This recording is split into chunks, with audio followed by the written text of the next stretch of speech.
নমস্কার। 15ই সেপ্টেম্বর শ্রীরামকৃষ্ণের ত্যাগী পার্ষদ স্বামী অভেদানন্দজির পবিত্র জন্মতিথি। সেই উপলক্ষে আমরা সংক্ষিপ্তভাবে তার স্মরণ মনন করছি আমাদের সমবেত অনুধ্যানে। 19 শতকের শেষার্ধে আধ্যাত্মিক অনুপ্রেরণায়, ঈশ্বর লাভের ব্যাকুলতায় কয়েকটি তরুণ প্রাণ দক্ষিণেশ্বরে রানী রাসমণির কালীবাড়িতে শ্রীরামকৃষ্ণের পদতলে আশ্রয় নিয়েছিলেন। শ্রীগুরু অপ্রকট হবার পর তার বাণীর অমৃতকুম্ভ মস্তকে ধারণ করে তারা দেশে বিদেশে সাগর পারে বিশ্বমানবের কল্যাণে তা ছড়িয়ে দিয়েছেন। গুরুগত প্রাণ জ্ঞান ও তপস্বী ত্যাগব্রতী এই সন্ন্যাসীদের অন্যতম ছিলেন স্বামী অভেদানন্দ।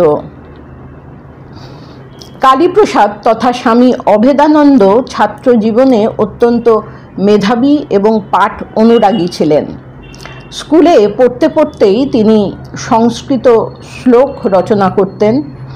জলখাবারের পয়সা জমিয়ে পাতঞ্জল দর্শন কিনে পড়তে পড়তে তার যোগী হওয়ার এবং যোগ শিক্ষার প্রতি আগ্রহ জন্মেছিল। সহপাঠী যজ্ঞেশ্বরের কাছে তিনি পরম যোগী শ্রীরামকৃষ্ণর নাম শোনেন এবং এক রবিবার সকালে কাউকে কিছু না জানিয়ে আহিরিটোলা থেকে হেঁটে দক্ষিণেশ্বর কালীবাড়িতে এসে উপস্থিত হন। তার যোগ শিক্ষার আগ্রহ জেনে শ্রীরামকৃষ্ণ খুশি হয়েছিলেন। পরদিন সকালে ঠাকুর কালীপ্রসাদের জিভে আঙুল দিয়ে মন্ত্র দিয়েছিলেন এবং সেই মন্ত্রে শক্তি সঞ্চারিত করে দিয়েছিলেন।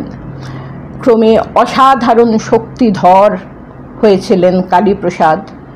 তার জীবনে একটা বিরাট পরিবর্তন এসেছিল। তিনি সাকার ও নিরাকার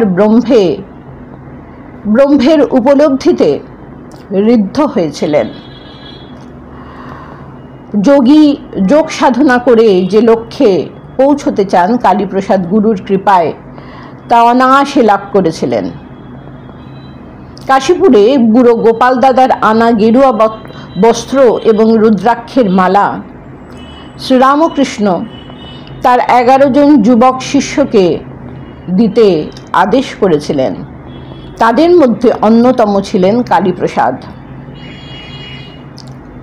শ্রীরামকৃষ্ণের দেহরক্ষার পর বরানগর মঠে থাকতে তিনি স্তোত্র রচনা করতেন।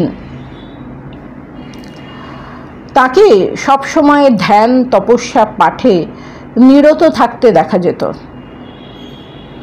বাইরের দিকে যে ঘরটিতে তিনি থাকতেন তার নামই হয়ে গিয়েছিল কালী তপস্বীর ঘর।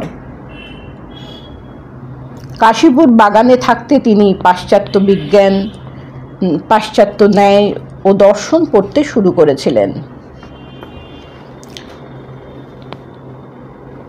শ্রীরামকৃষ্ণকে যখন তিনি সেবা করতেন তখনও তিনি পড়াশোনা করতেন।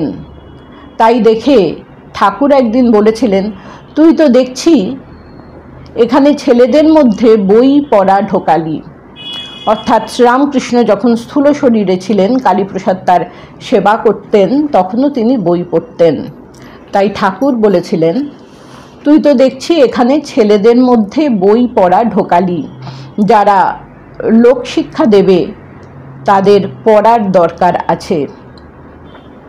আমার জীবন কথা গ্রন্থে স্বামী অভেদানন্দের এই ঘটনার উল্লেখ পাওয়া যায়, যা তার ভাবী জীবনের পূর্বাভাস এবং বই পড়া সম্বন্ধে শ্রীরামকৃষ্ণের মত জানতে সাহায্য করে।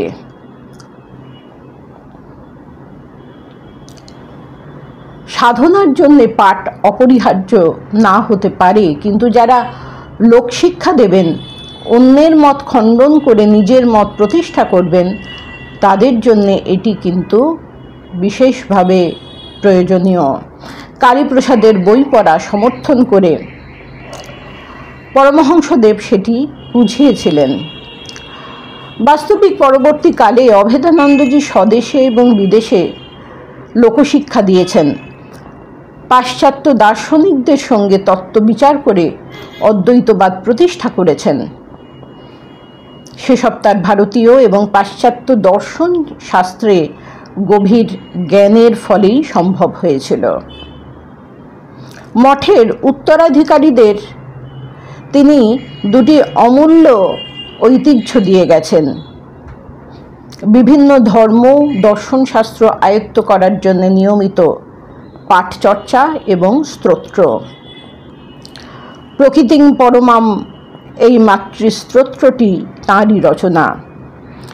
এটি শোনানোর পর শ্রী শ্রী মা অভেদানন্দজিকে আশীর্বাদ করে বলেছিলেন, তোমার মুখে সরস্বতী বসুক। আবার আমরা পরবর্তী পর্বে আলোচনা করব। নমস্কার।